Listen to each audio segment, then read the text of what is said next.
مسلم بن ابراہیم نے بیان کیا، انہوں نے کہا ہم سے وہیب نے بیان کیا، ان سے ایوب نے بیان کیا، ان سے اکرمہ نے بیان کیا، اور ان سے عبداللہ بن عباس رضی اللہ عنہ نے بیان کیا کہ نبی کریم صلی اللہ علیہ وسلم نے فرمایا، اگر اپنی امت کے کسی فرد کو اپنا جانی دوست بنا سکتا تو ابو بکر کو بناتا، لیکن وہ میرے دینی بھائی اور میرے دوست ہیں۔ صحیح بخاری حدیث نمبر 3656۔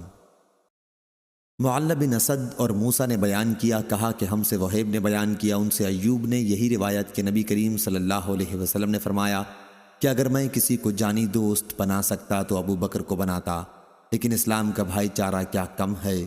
ہم سے قتیبہ نے یہ بیان کیا، ان سے عبد الوہاب نے اور ان سے ایوب نے ایسی ہی حدیث بیان کی۔ صحیح بخاری حدیث نمبر 3657۔ حماد بن زید نے خبر دی، انہیں ایوب نے، ان سے عبداللہ بن ابی ملیکہ نے بیان کیا کہ کوفہ والوں نے حضرت عبداللہ بن زبیر رضی اللہ عنہ کو دادا کی میراث کے سلسلے میں سوال لکھا تو آپ نے انہیں جواب دیا کہ رسول اللہ صلی اللہ علیہ وسلم نے فرمایا تھا، اگر اس امت میں کسی کو میں اپنا جانی دوست بنا سکتا تو ابو بکر رضی اللہ عنہ کو بناتا۔ وہی ابو بکر رضی اللہ عنہ یہ فرماتے تھے کہ دادا باپ کی طرح ہے، یعنی جب میت کا باپ زندہ نہ ہو تو باپ کا حصہ دادا کی طرف لوٹ جائے گا، یعنی باپ کی جگہ دادا وارث ہوگا۔ صحیح بخاری حدیث نمبر 3658۔ ابراہیم بن سعد نے بیان کیا، ان سے ان کے والد نے، ان سے محمد بن جبیر بن مطعم نے اور ان سے ان کے والد نے بیان کیا کہ ایک عورت نبی کریم صلی اللہ علیہ وسلم کی خدمت میں آئی تو آپ نے ان سے فرمایا کہ پھر آئیو۔ اس نے کہا اگر میں آؤں اور آپ کو نہ پاؤں تو؟ گویا وہ وفات کی طرف اشارہ کر رہی تھی۔